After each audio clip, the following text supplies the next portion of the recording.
Bonjour et bienvenue. Aujourd'hui, vidéo comparative entre le Benchmade Bugout et le Benchmade Mini Bugout. Alors, il y a des dizaines de tests sur le net, je ne vais pas vous réinventer la roue. Là, l'idée de la vidéo, c'est vraiment de vous les comparer. Parce qu'il ne me semble pas qu'en français, quelqu'un il fait le comparatif. Enfin, voilà.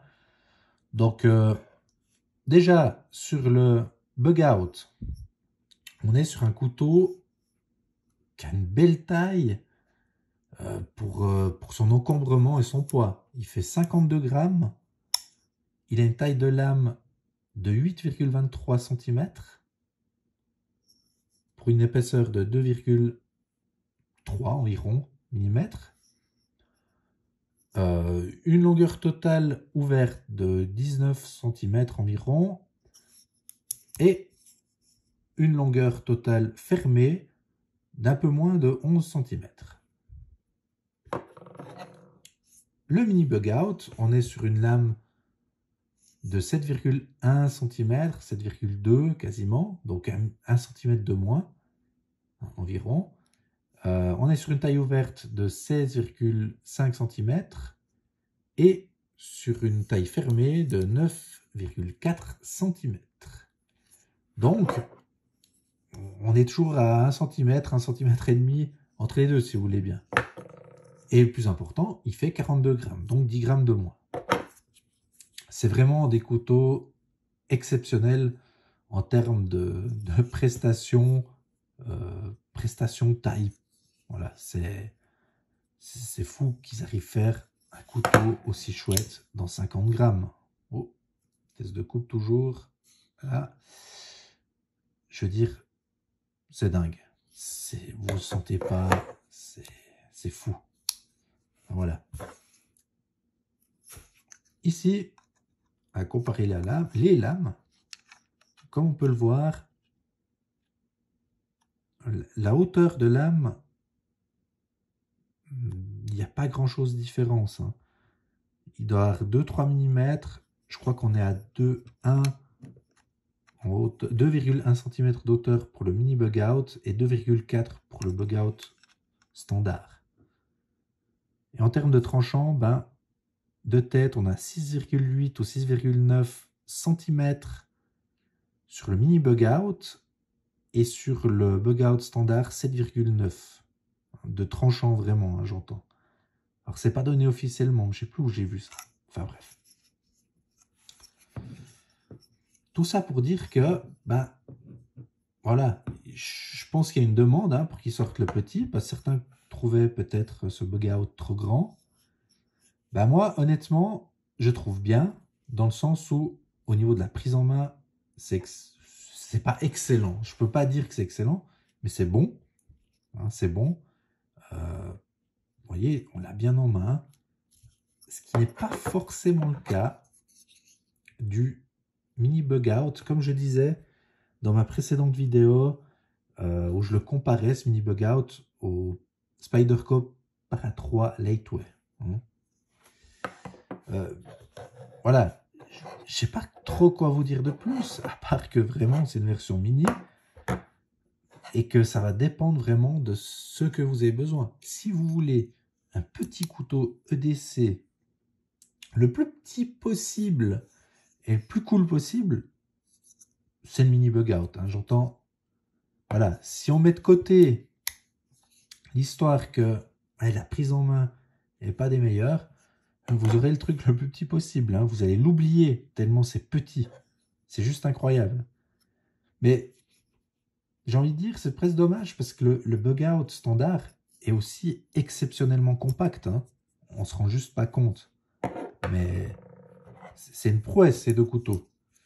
Mais par contre, on a quand même une taille de lame plus grande qui va le rendre plus polyvalent. Pour manger, ce sera par exemple plus facile d'utiliser ça que ça. Mais ça, c'est dû à la taille de la lame. On est absolument d'accord. Mais honnêtement, si je vais encore conseiller un des deux, c'est plutôt la taille standard. Pour la prise en main et aussi l'ouverture, qui est géniale, cette ouverture Axis Lock, est plus aisée sur la version standard. Enfin, plus aisée. L'ouverture est un petit peu la même chose. Ça, vous n'allez pas ressentir une grande différence.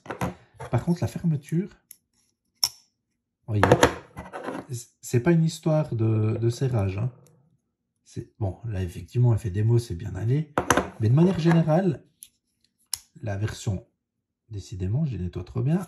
Bref, la version longue ici, longue standard, vraiment, il n'y a pas besoin de mettre de force, entre guillemets.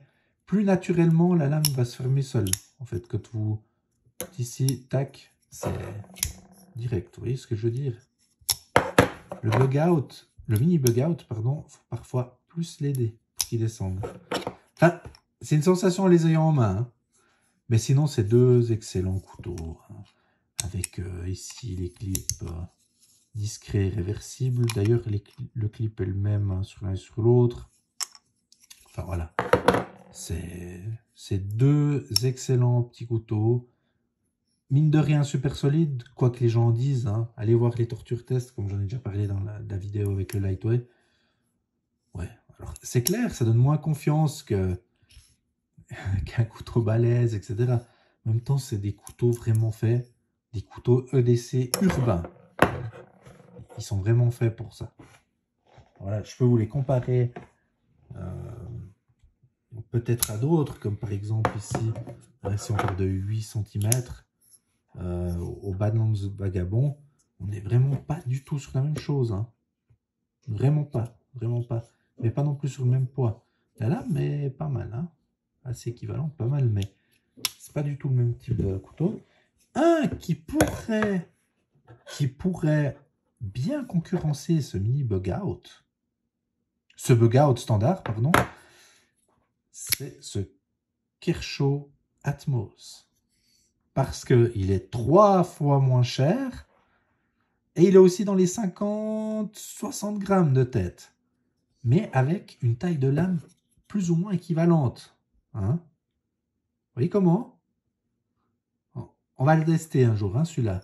Alors, c'est pas du tout la même qualité. Hein. Soit clair, on n'est pas du tout sur la même gamme de couteaux. Mais en EDC super light, il a son rôle à jouer. Je comprends pas qu'il soit pas plus populaire. Hein. Mais on fera un test. Enfin, un test, une présentation dessus. C'est pas le sujet aujourd'hui. Voilà. Donc, à retenir, sur le bug out standard, prise en main meilleure et lame qui va être plus polyvalente par sa taille. Surtout pour manger, faire la cuisine. Mais après, c'est pas des couteaux faits pour ça. Hein. Un couteau UDC, c'est pour ouvrir du carton, etc. Mais bon, ça peut aussi être, certains ont peut-être besoin d'un couteau pour manger. Alors dans ce cas-là, clairement, aller sur le bug out standard. Hein. Encore une fois, l'avantage du mini, c'est vraiment qu'il ne prend pas de place, qu'il pèse rien, puis que c'est juste génial. Mais lui, encore une fois, il n'est pas beaucoup plus grand. Enfin, en taille, oui, mais dans l'absolu, dans la poche, ça ne change pas grand-chose. Hein. À la prochaine!